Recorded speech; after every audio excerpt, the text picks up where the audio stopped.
Hey there, I'm Lance and I'm a gamer. I'm Sam and I'm a non-gamer. We are Love to Hate, where we try to help gamers find great games to play with non-gamers. And today we're taking a look at Wonder Woods by Blue Orange Games. Wonder Woods is a game for 2 to 4 players in which you are going to be deducing how much of each different type of mushroom is worth that you are foraging from the forest. And you'll want to try to make sure you have mushrooms that are more valuable than the ones that aren't. And as I mentioned, this is a deduction game. Let's go down below to the table. I'll show you how it works, and then we'll come back and share thoughts on it as a gamer and non-gamer. All right, I have Wonder Woods on the table from Blue Orange Games. Let me show you guys how this deduction game works that has mushrooms as its core theme. And the components for this game, you are going to have a lot of wooden components. Blue Orange Games made a point to not include any plastic components in this particular game. They wanted to be eco-friendly, and so everything in this is wooden, except for the cards, which I guess are paper, so I guess technically they're wooden. But anyhow, you have some wooden mushroom tokens, and I'll let you see those close up. Those are painted, and the tokens are different for each of the different types of mushrooms in this particular game, and each player does have a set of baskets in their own player color. Those are baskets, and you have all the different player colors that you can see in my hand and up at the top of the board there. And you also have these boards out here. These are not player boards. These are going to be the boards that you are going to be placing your baskets trying to get mushrooms. Now, you do have a set of cards, numbers 1 through 7 in the odds, so 1, 3, 5, and 7 for each of the 4 different mushrooms. There are 4 different mushrooms, as you can see. And what you will do with this particular game, you are going to shuffle these cards up face down, and you will select one at random and set it next to that particular mushroom. And so we're going to put that over here, and that's going to be the white mushrooms over here. And you're going to keep these face down. You're not going to look at them. You'll do the same for all the other mushrooms. And what you are doing when you do this, you are assigning a value to each of the mushrooms. And the value is going to be 1, 3, 5, or 7 points. So obviously this is a game in which you are wanting to try and find what mushrooms are most valuable and trying to get as many of those mushrooms as you can. So we've got our mushrooms assigned a different value. Now we're going to take all the cards that we have not used and put them in the same pile, shuffle that pile up, and depending on player count, you're going to deal these cards out. And so for the most part, they're going to get evenly dealt out. However, if you are playing a 2-player game, then you're going to have some cards left over, and those cards are going to stay in the middle of the playing area face down, and you will flip one over each round. And so there's going to be some revealed information as you play the game in a 2-player game. In a 5-player game, you're going to have 2 cards left over, and you are going to put those cards back in the box. No one will get to see what those cards are. And so essentially what's happening, let's say I get 4 cards dealt to me, and with these cards, I now know that the value of the white mushroom cannot be 3 or 5. It's either got to be 1 or 7. Likewise, the value of the red mushrooms cannot be high. It cannot be 5 or 7. It's either got to be a 1 or a 3. And using that information, that is going to help me decide where I should place my baskets. Now, at the beginning of the game, you have 5 baskets to use. And how this is going to work, starting with the first player, on your turn, you are going to place a number of your baskets on one of the player boards out here, or one of the mushroom boards, I should say. And you are filling up a full column as far to the left on that particular board. So for instance, let's say I'm going to be risky and go for the white ones because I know that it's either a 1 or a 7, and maybe I'm hoping that it is a 7. And so when you fill up a column, as I have done here, placing one basket, you get to take one of those mushrooms, and this is yours to keep till the end of the game. Then another player will go, and let's say they also go to this board. They are going to place 2 of their baskets to fill up that board, or that column on that board, and they will take a mushroom. Now, if I wanted to go back here again, you guessed it, I would have to put 3 baskets. And this would continue, and you can go anywhere on any of the boards, filling up columns, taking mushrooms. But once you have placed all of your baskets, then you are out for that particular round, and the rest of the players will go until everybody has placed all of their baskets, or they're not able to place their baskets, because let's say that the first column on every board has been filled up, and the purple player only has one basket left over. Now they can't go anywhere. They just are stuck with having to keep their basket. And that is a situation you want to try to avoid, because you're losing out on using your baskets when that happens. Now, at this particular point, you'll check and you'll see who has the majority on each of these boards. The player that has the majority on that board is going to earn another mushroom. So the red player here is going to earn a red mushroom because they're the only one on this board. You come over here and you can see that the blue player has played 4 baskets, whereas the orange player has only played 2. So the blue player will get to take a mushroom here. Now, if there's ever a tie, no player gets the bonus mushroom from that particular mushroom board. Now, at the end of the round, you are going to pass the first player token to the next player. And if it were a 2-player game, as I mentioned, there may be some cards out here in the center of the board, and you would flip over one of those cards, and that would be extra information that the players have gained. Additionally to all of this, all players have a choice to make. They can reveal one of the cards that are in their hand. So maybe I reveal this 3 here and show all the players my particular card.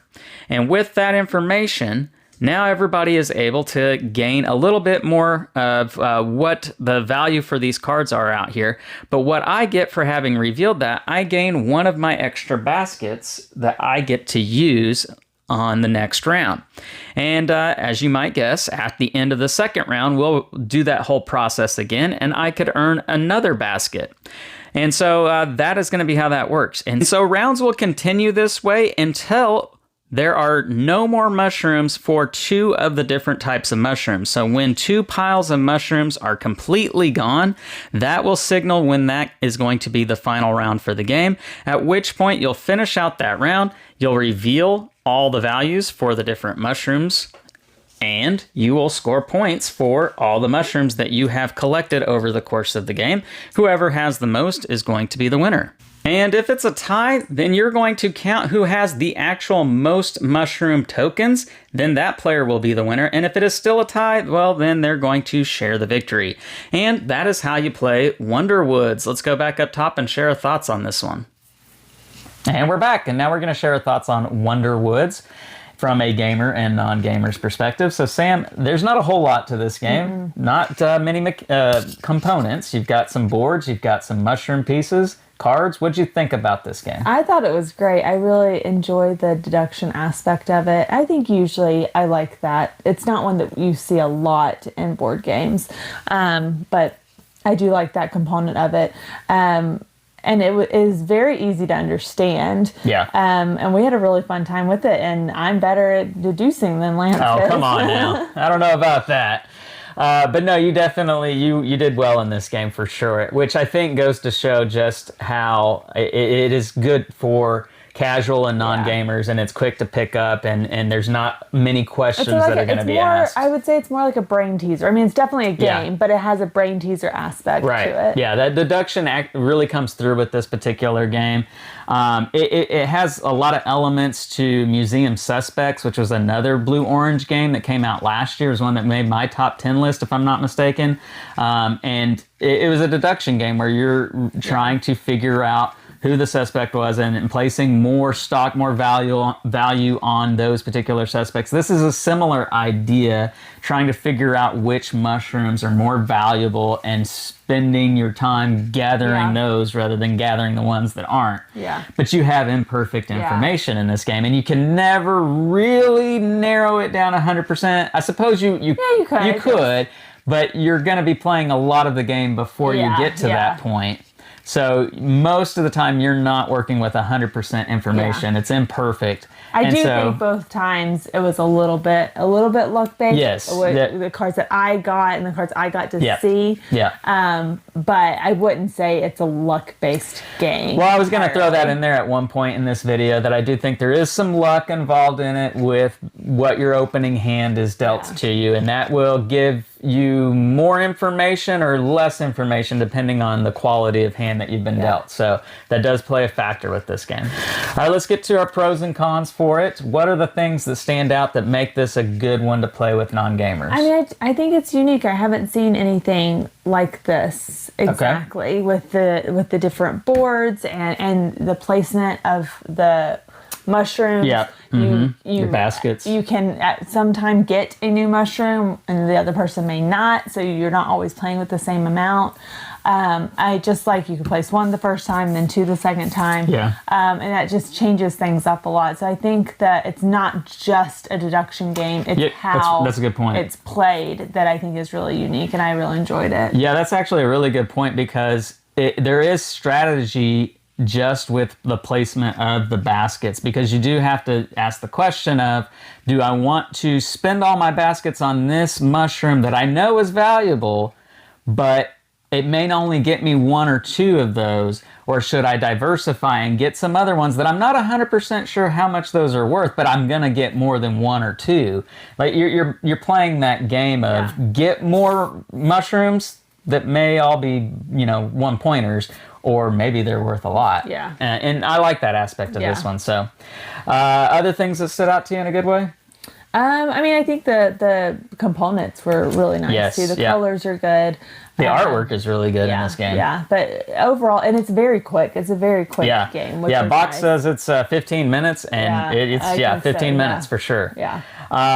And I might have said that it plays 2 to 4 at the beginning of the video. It actually plays 2 to 5, and so you can get a good number of people sitting down in this. Yeah. And it's a 15-minute little brain teaser, like Sam said, and it feels meatier than what it actually is. Yeah. So easy to understand, complex or not a complex idea, straightforward goals. You know what you're trying to do with this game. So anything that doesn't work for you as a non-gamer? I think the only con that I have for this game, and it's nitpicky, but I do think it matters a little bit, is I wish they'd use a little bit more contrasting colors on the cards.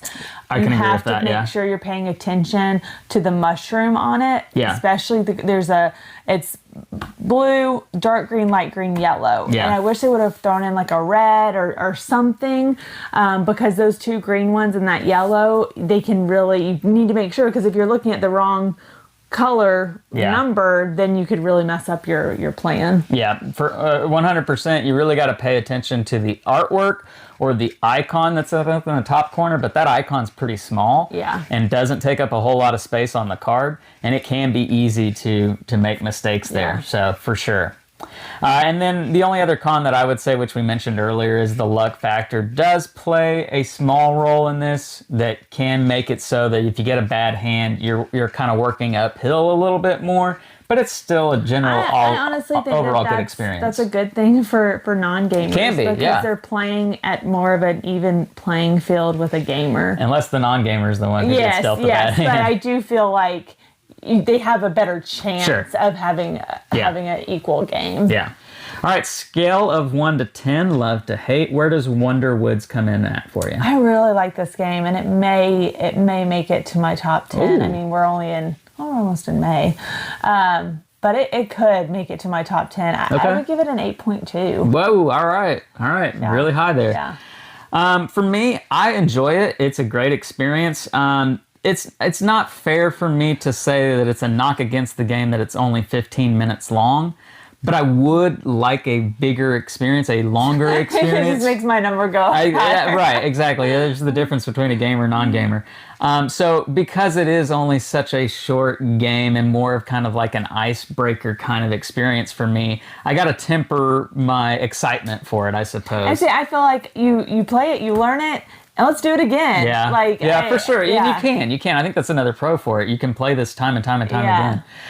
So for me, I'm going to give this game a 7.4. I really like it. There's nothing, really bad about it. It's just, it's a small game, and I want more from it, and maybe that's not fair to the game itself, but that's kind of where I'm coming at from it. So, but that's our thoughts there on Wonder Woods. It is from Blue Orange Games. Leave us some comments down below. Let us know what you think about this game. Make sure to like and subscribe and push that bell button so you get notifications of all our new content. I'm Lance. I'm Sam. And we are Love to Hate, where we try to bridge the gap between gamers and non-gamers. We'll catch you next time.